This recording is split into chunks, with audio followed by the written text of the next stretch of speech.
Good morning, students. Agriculture chapter.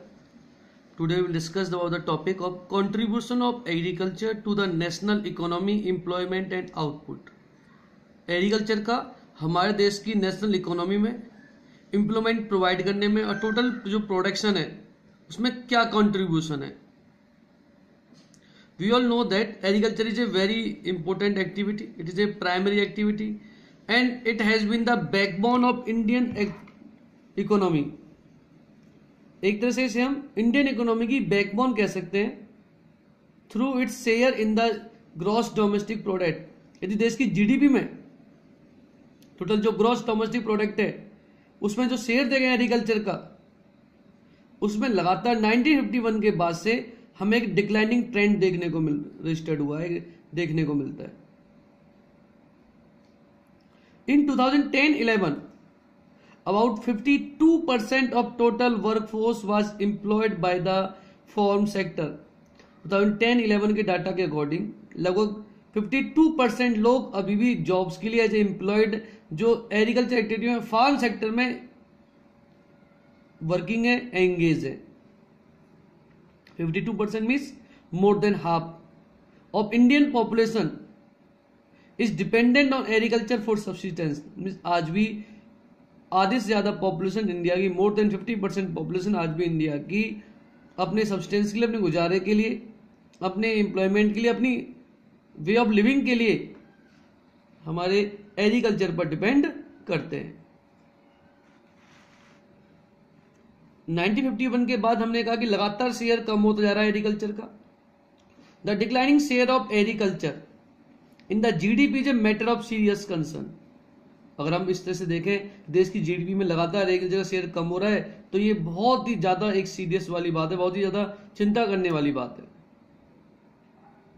We have to think on this aspect because any decline and stagnation in agriculture, यदि इससे ज्यादा और ज्यादा declination हुआ, इससे ज्यादा और यदि इसका शेयर कम हुआ देश की जीडीपी में से एग्रीकल्चर का, will lead to decline in the other sphere economy. तो इससे कहीं ना कहीं हमारे देश के इकोनॉमी के जो बाकी एस्पेक्ट्स है, जो बाकी स्फीयर है, सोसाइटी के बाकी एस्पेक्ट्स के ऊपर भी इसका बहुत ज्यादा असर पड़ सकता है. आने वाले समय हमें और भी ज्यादा इसके वर्स्ट कॉन्सिक्वेंसेस का सामना करना पड़ सकता है. तो हमें कोशिश करें कि जीडीपी का शेयर, देश की टोटल जीडीपी में एग्रीकल्चर का शेयर और इससे ज्यादा कम ना हो. So students, now mainly our government also recognized this. Government knew very well that the share of agriculture should not decline further in the GDP. That's why Indian government made concerned effort, continue efforts.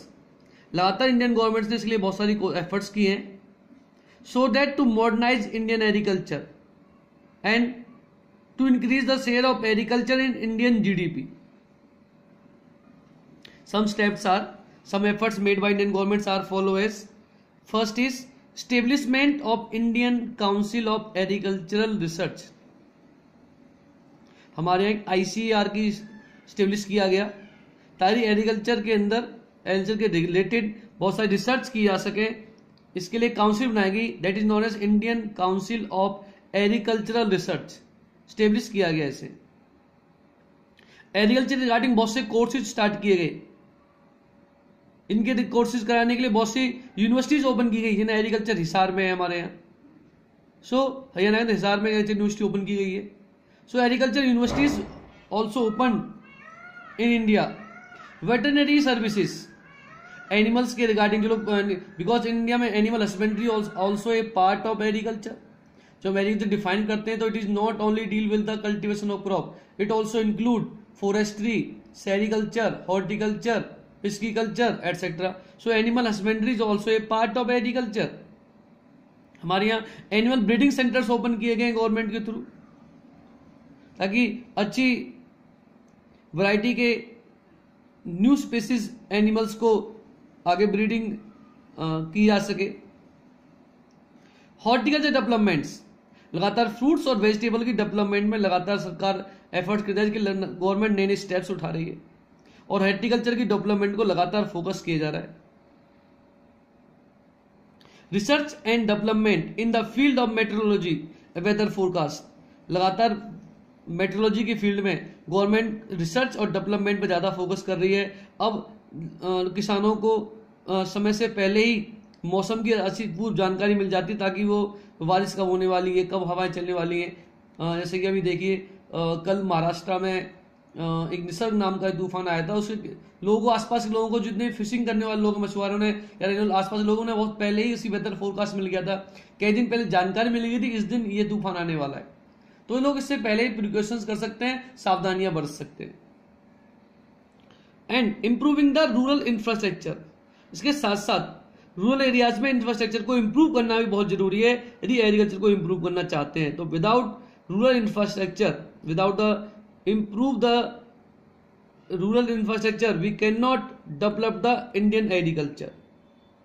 अगर हम agriculture में share देखें, जो हमारा 2010 5-year plan है,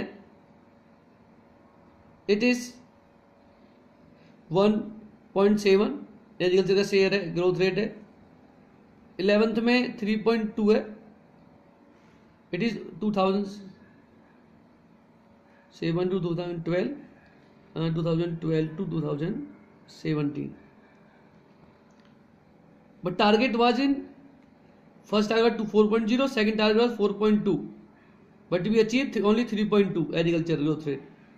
Industries 8.3, 7.4, target was 9.6 in target 1, second target was 10.9, service side 9.0, 10.0, when we achieved this target in service sector, but in agriculture we not achieve the target.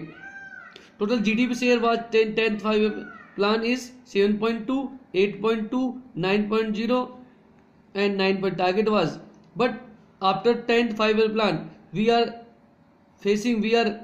witnessing that the share of agriculture is increasing now. After 1951 it was declining, but now after 10th 5-year plan we are witnessing that again its contribution is increasing. Now students, GDP growth rate is increasing over the years, पिछले कुछ सालों से दोबारा से अब GDP में जो growth rate है इंक्रीज हमें देखने को मिल रहा है, but still it is not generating sufficient employment opportunity. जितनी अभी भी इंडियन एग्रीकल्चर के अंदर एम्प्लॉयमेंट लोगों को मिलनी चाहिए, अपॉर्चुनिटीज अवेलेबल होनी चाहिए, उतनी अभी भी हमारे देश में अपॉर्चुनिटीज जनरेट नहीं हो पा रही हैं। The growth rate in agriculture is decelerating which is alarming situation. इसका ग्रोथ रेट अभी भी डीएक्सेलरेट हो रहा है, डिक्रीज हो रहा है, ये हमारे लिए बहुत ज्यादा चिंता करने वाली बात है। It is very matter of concern for us. Mainly in present time which challenges are facing by Indian farmers. First, challenge from international competition. हमें इंटरनेशनल मार्केट के अंदर और फॉरेन कंट्रीज से बहुत ज्यादा कंपटीशन है, बिकॉज उन कंट्रीज के अंदर कॉस्ट ऑफ कल्टीवेशन कम है, तो वो लो प्राइस पर अपनी क्रॉप को सेल कर देते हैं, जबकि इंडिया में कॉस्ट ऑफ कल्टीवेशन अभी भी आई है, इसलिए हम लो प्राइस पर क्रॉप्स को सेल नहीं कर पाते हैं। ऊपर से हमारी government, our government is ahead with the reduction. लगातार गवर्नमेंट हर पब्लिक इन्वेस्टमेंट में से कमी करती जा रही है, चाहे वो एग्रीकल्चर सेक्टर को, इरिगेशन हो, पावर हो, रूरल रोड्स हो, मार्केट हो, मैकेनाइजेशन हो, इन चीज के अंदर लगातार गवर्नमेंट इनमें जो इन्वेस्टमेंट कम करती जा रही है। फर्टिलाइजर्स पर गवर्नमेंट लगातार सब्सिडी कम करती जा रही है, इससे फार्मर्स के लिए कॉस्ट ऑफ फर्टिलाइजर बढ़ गई है, इससे फार्मर्स के लिए कॉस्ट ऑफ कल्टीवेशन भी इंक्रीज हो गई है। So these are the problem which are facing by the Indian farmers. That's why mostly farmers are committing suicide in the remote areas. But reduction in import duties on agriculture, जब से agriculture जो ये products हैं, machineries हैं, tools हैं, उन पर जब सरकार ने इंपोर्ट ड्यूटीज कम की हैं, ये हमारी इंडियन एग्रीकल्चर के लिए बहुत ज्यादा एक मील का पत्थर साबित होने वाला है। इससे इंडियन एग्रीकल्चर को बहुत बेनिफिट होने वाला है। Farmers are withdrawing their investment, लेकिन ये बहुत ज्यादा चिंता करने वाली बात यह है कि आज भी अब लगातार फार्मर्स अपनी इन्वेस्टमेंट एग्रीकल्चर में से कम होते जा रहे हैं। यदि आज आप किसी भी सिटीजन से पूछे, बच्चे से पूछते हैं कि आपका फ्यूचर क्या होगा, आपका एम क्या है, आप किस फील्ड में जाना चाहते हो, तो शायद ही रेयर कोई ऐसा बच्चा हो जो आज ये कहेगा मैं फार्मर बनना चाहता हूँ, इंजीनियर डॉक्टर सब बनने के लिए बोलेंगे। तो लगातार लोगों का इंटरेस्ट और उनकी इन्वेस्टमेंट फार्मर्स की कम एग्रीकल्चर से कम होती जा रही है, and it is a matter of concern for us. That's all for today students.